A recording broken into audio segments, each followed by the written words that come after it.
ओम नमो नारायणा। स्वागत है आपका वट सावित्री पूर्णिमा व्रत कथा में। वट सावित्री पूर्णिमा व्रत वट पूर्णिमा के दिन सुहागिनें अपने पति के लंबी आयु और सौभाग्य की कामना के लिए वट यानी बरगद वृक्ष की पूजा करती हैं। पौराणिक कथा के अनुसार पतिव्रता सावित्री ने अपने दृढ़ संकल्प और बुद्धि के बल से अपने मृत पति सत्यवान के प्राण यमराज से वापस छीन लिए थे। तो चलिए बढ़ते हैं वट सावित्री व्रत कथा की तरफ। भद्र देश के एक राजा थे जिनका नाम अश्वपति था। भद्र देश के राजा अश्वपति के कोई संतान न थे। उन्होंने संतान की प्राप्ति के लिए मंत्र उच्चारण के साथ साथ प्रतिदिन 1,00,000 आहुतियां दी। 18 वर्षों तक यह क्रम जारी रहा। इसके बाद सावित्री देवी ने प्रकट होकर वर दिया कि राजन, तुझे एक तेजस्वी कन्या पैदा होगी। सावित्री देवी की कृपा से जन्म लेने के कारण से कन्या का नाम सावित्री रखा गया। कन्या बड़ी होकर बेहद रूपवान हुई। योग्य वर न मिलने की वजह से सावित्री के पिता दुखी थे। उन्होंने कन्या को स्वयं वर तलाशने भेजा। सावित्री तपोवन में भटकने लगी। वहां शाल्व देश के राजा द्युम्नसेन रहते थे, क्योंकि उनका राज्य किसी ने छीन लिया था। उनके पुत्र सत्यवान को देखकर सावित्री ने पति के रूप में उनका वरण किया। ऋषिराज नारद को जब यह बात पता चली तो वह राजा अश्वपति के पास पहुँचे और कहा कि हे राजन, यह क्या कर रहे हैं आप? सत्यवान गुणवान है, धर्मात्मा है और बलवान भी है, पर उसकी आयु बहुत छोटी है। वह अल्पायु है। 1 वर्ष के बाद ही उसकी मृत्यु हो जाएगी। ऋषिराज नारद की बात सुनकर राजा अश्वपति घोर चिंता में डूब गए। सावित्री ने उनसे कारण पूछा तो राजा ने कहा, पुत्री, तुमने जिस राजकुमार को अपने वर के रूप में चुना है वह अल्पायु है।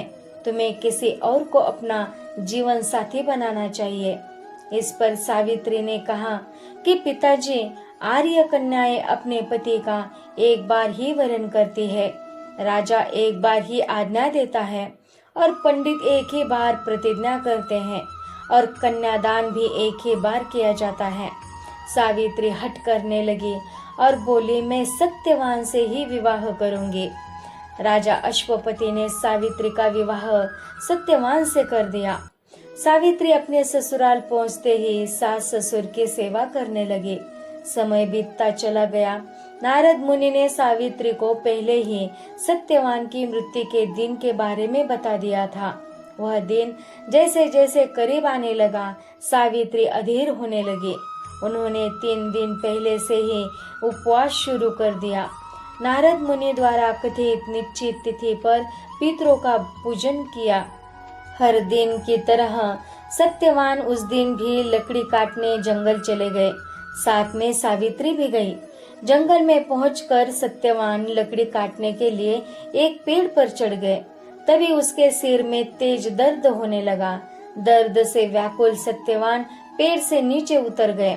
सावित्री अपना भविष्य समझ गई।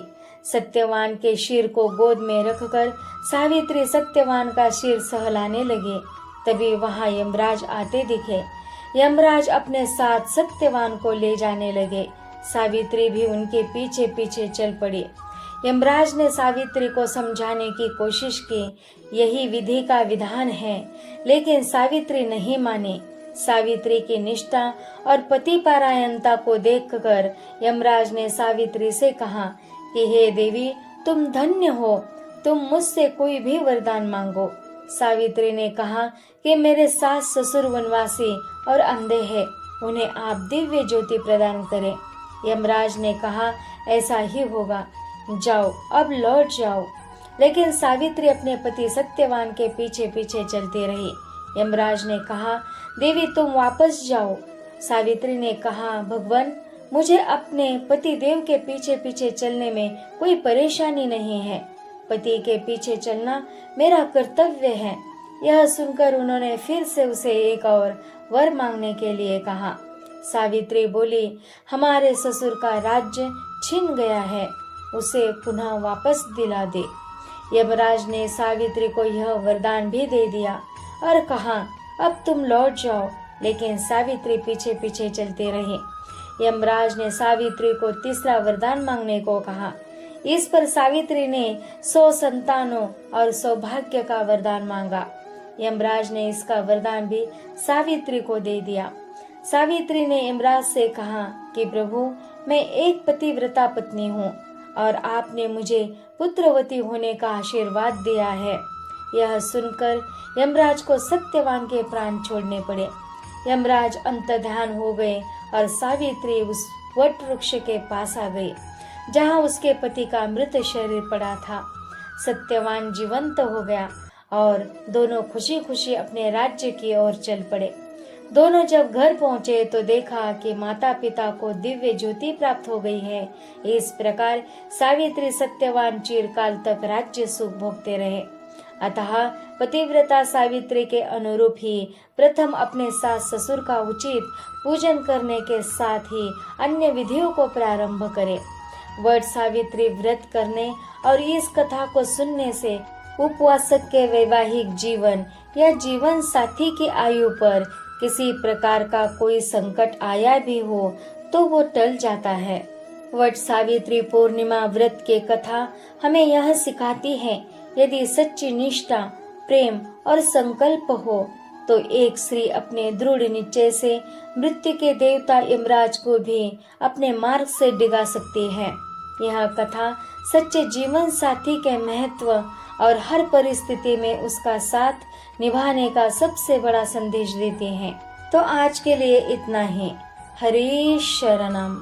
ओम नमो नारायण।